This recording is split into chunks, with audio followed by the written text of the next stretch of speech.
Pete Malinverni, Chair of Jazz Studies at Purchase College, and now the co-curator, along with Performing Arts Center Director Seth Soloway, of the Jazz at the Center series.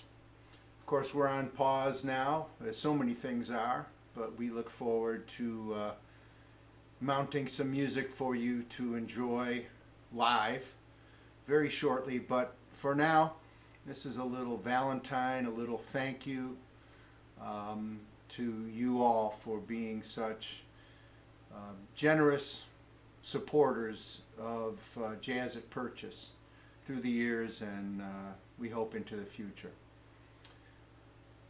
Today I'm commencing a little series for you which I call What's Going On Up There, which is basically a look behind the curtain, if you will, at what goes on in a jazz performance. As you know, jazz musicians are called upon to be composers and performers at the same time. And so it's incumbent on us to really have a good handle on all the various elements of music that go into a successful composition, and then to employ those in the moment to make a performance that people will appreciate and enjoy. I'm going to do this series in 5 different installments, one for each of the elements of music as I define it. The first today will be on melody, then we'll do one on rhythm, one on harmony, one on texture, and finally one on form. But today to melody.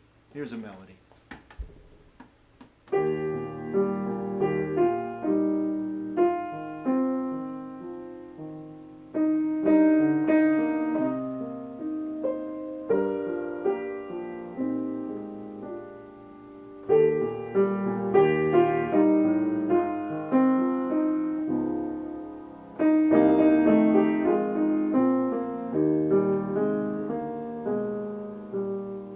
Of course, that's the well-known American spiritual Deep River.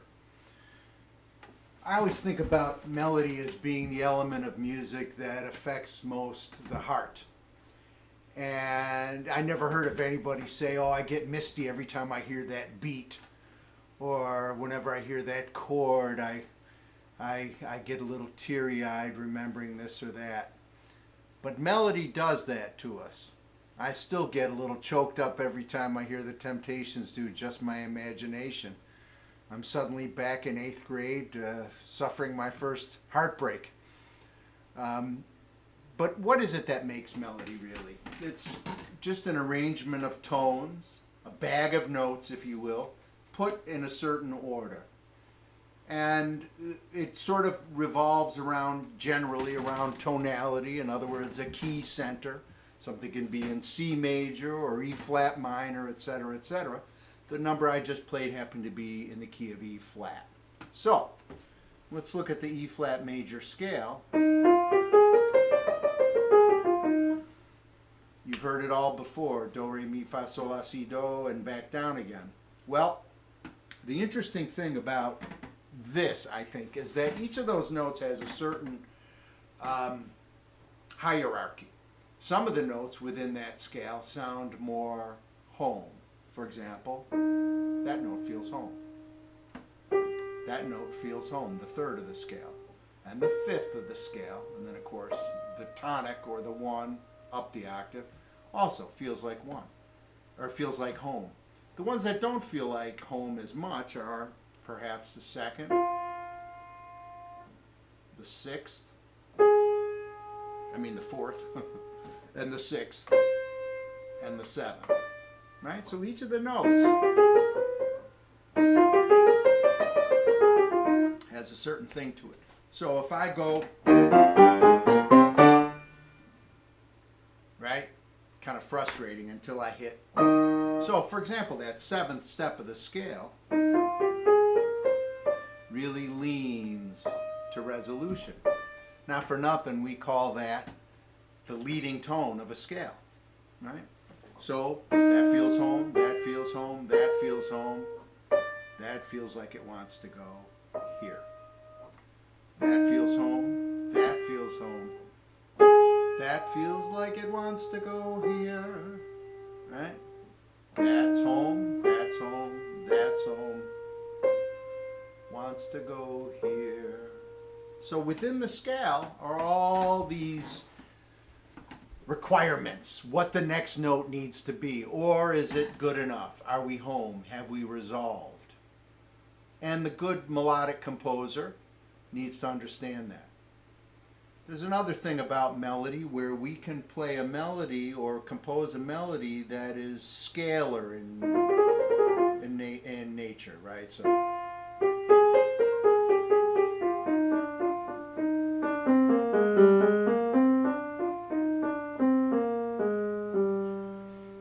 it's sort of a serpentine, stepwise kind of a thing where you slide in and out of resolution or tension. Then there are the leaps, the arpeggiations,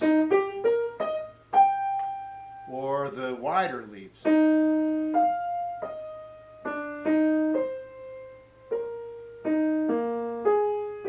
I think the scalar kind of stuff is a little bit more cerebral, if you will. It kind of gets into the brain. And the leaps, they're sort of aspirational. That's the way I feel about it. And that song I played for you before, Deep River,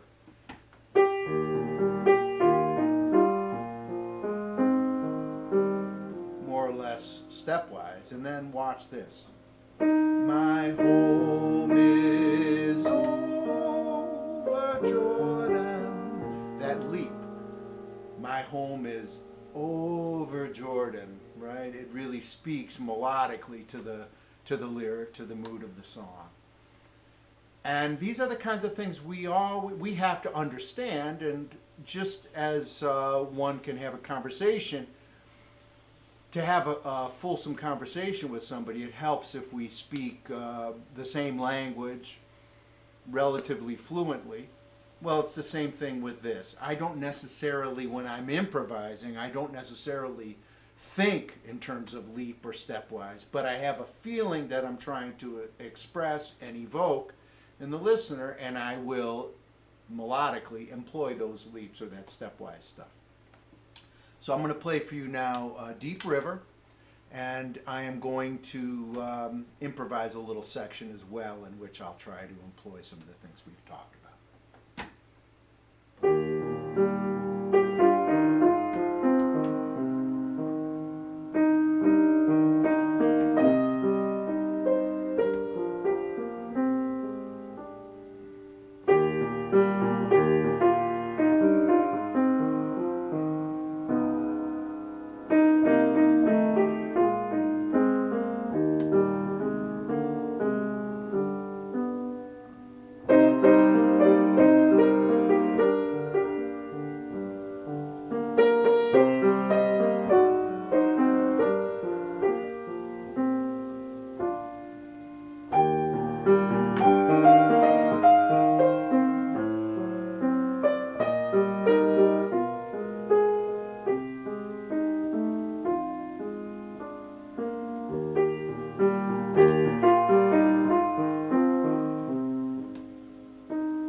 Deep River.